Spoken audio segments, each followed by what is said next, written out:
in 'n bus of 'n woonwa te woon en die land vol te reis, die sogenaamde vanlife, geniet groot aanhang in Amerika, Europa en Australië. Tydens die COVID-19 inperking het dit ook momentum in Suid-Afrika begin kry en is daar verskeie paartjies en gesinne wat hierdie nomadiese leefstyl begin beoefen het. Ons besoek vanaand 3 van hierdie nuwe nomades. Josh en Ruth Betts is in hulle vroeë 20's en oorspronklik van Durban. Hulle het verlede jaar 'n stokou woonwa met die naam Stan the Van aangeskaf en sleep Stan elke maand na 'n nuwe bestemming. Ons het met hulle naby die Addo Olifant Nasionale Park gaan gesels. We started in 2019, start of 2020, end of 2019, start of 2020. We sold both our cars and we moved out of our apartment, sold all our furniture, and we flew to Mauritius. We were both working online at the time. Josh had just recently started working online. Then we decided we were going to country hop month by month or once every 2 months and travel and work online, but then COVID happened and we got locked down in Mauritius for 4 months. 4 months before flying back to South Africa.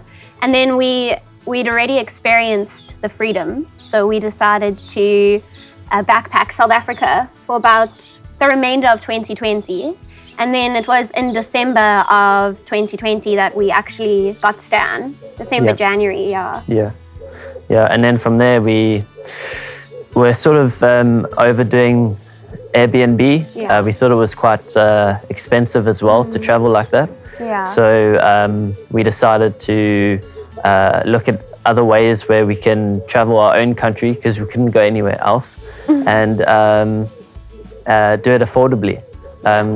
We bought Stan, the van. He's very old, 1988. Caravan-wise, they say he's very old, He's a vintage caravan. We redid a lot of him inside. With the help from my grandpa, because he's a builder. Josh, literally, we had to learn how to rewire a whole caravan's electrics. We built the whole inside, the kitchen tabletop that lifts up. We had to literally learn everything on the spot. It was crazy. Before I went off on my own, I was part of a company doing sales. That job didn't allow me to travel and work, so I had to sort of think about what I could do in terms of making an income and also work remotely. And so I kind of took my sales knowledge that I had learned and I put together an idea to do lead generation for other companies that were looking for new business. I've been with my company for almost 4 years, so I was already full-time at home working, and Josh used to come home from a long 9-to-5 day and he'd just see me like at home and I would have only worked for 4 hours and he was like, yo, it's so unfair. I wish that I could do this. So it was definitely something we both strived for. Dis nie altyd maanskyn en rose op die trekpad nie. Teëspoed is daar ook. In Montague, we had a massive storm and we didn't have the proper setup. And so our tent actually went up like a sail in the middle of the night. And we had to sort of take it down and it was very stressful. Yeah, it was hectic. And we learned from a lot of long stay caravan people, like what setup to have. We've had to learn a lot as we go. Yeah. And the community have been great. It's mostly retired people. But everywhere we've landed, they've welcomed us and had us around for bonfires, told stories, come inside, helped us with our gear, fed us vet cooks, cook sisters, cupcakes. We've been so blessed. South Africans, they really have a way of rallying together and just welcoming us and sharing their stories. It's been great. Yeah, and just helping you make a plan and get it done. You know? Yeah. It works out cheaper.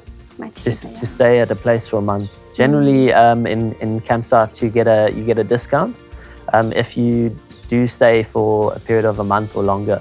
Yes. So it works out quite nicely to stay in a place for a month, get the discount, and then also have long enough to travel around that area and see all the things that there is to see. And also routine. Structure and routine works well for us. We know that we'll explore on the weekends and we do our research for that in the week, and then during the week our life's pretty normal considering we have morning routine. Josh usually works out, We have our coffee outside, and then we both know 11 o'clock we gear down and work. Josh works from the car, and then I work from Stan, because we're both talking, so we need the silence. Need space, and space. And then we'll work. Josh's hours are really flexible. I finish around 3 o'clock. You meet people from all different walks of life. You're able to just see that there's so much more than the town that you grew up, the people that you know, and the bars that you used to go to, and there's so much more than that in the world, but also in our country. Our country is massive. We were fear-driven initially before we started living like this, and when we initially began our journey, we got a lot of negative feedback on different social media platforms, where people are saying this is crazy, you know, saying awful things that could happen, and of course that is the reality. South Africa can be unsafe. But it's nice to be able to change the narrative for people that follow us and for ourselves, that it can be done. You just, like anything in life, you have to adapt it to being South African. You can't take what's working in Europe and dump it here. Yeah, there's a real sense of community, like an authentic sense of... there's nothing like a South African bra. Yeah. The moment you start braaiing, people come around, they chat. Van life is very big in Europe, and lots of people like watch it and they're like, wow, you know, that's something that's amazing, but how could we do that in South Africa? And that's sort of what we've sort of tried to work out, you know, and adapt to. And challenge that narrative that it is possible. Yeah. And I mean, it's great to wake up in a campsite. Life is much slower. You're much more connected to nature. I think the fear of not doing it outweighed the fear of doing it. We didn't want to like live in regret that we decided not to chase our dreams, you know, because we were afraid of all the things that could go wrong, you know. We always plan 3 months ahead. Yeah. So no more than 3 months, because it just gets a little bit overwhelming. All the logistics. 'n Nomadiese bestaan beteken ook lang tye weg van vriende en familie. Hoe slaan 'n mens die verlange hok? We generally have a family call, like a Skype call or a WhatsApp call every week. Yeah, once a week in the evening, and, where we all get involved in chats, which is great. Yeah, with both our families. So we don't want to wait until retirement to have fun. We want to live a life of fun and somewhat freedom. We don't want to be seen as irresponsible, you know, caring about things like investments and how to live and all of that. Budgeting, but also living life now while you're young and you can adventure, and not leaving it until you're 65 to leave your job and go live your life. We were saving to buy a house, so now we were like, we can buy a house, and then we both looked at each other like, like this just doesn't seem like something that we want to do. We both want to travel. We want to see the world. So then we were like, well, let's just do it. You know, if it fails, we're 21 years old, 22 years old. We can figure this out. Yeah. Or if it goes horribly wrong, you know, we'll just go back to what our plan was originally and figure it out. We'll be okay. And we're young enough to recover, you know? Yeah. This is such a cool way of living as well, because it's so minimalistic.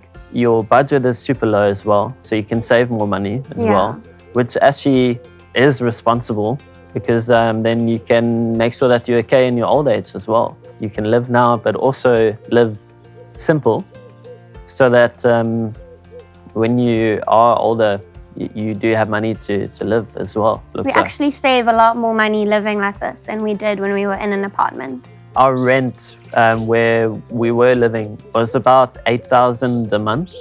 Without lights and water. Some campsites are like 3,000 a month, including everything. We would recommend doing this to anyone or everyone. Doesn't matter your age. But I think the first step would be to make sure that you have online work. Get a savings together, because things go wrong on the road. But definitely go and do this, because the experiences you'll learn and the mindset that you'll have when you do go back to your hometown, if you go back, is going to be great. You know, and it grows you as a person. You really don't have to leave your own country to go travel and see things. South Africa is amazing. Has it all. Has it all. Yeah. It really does.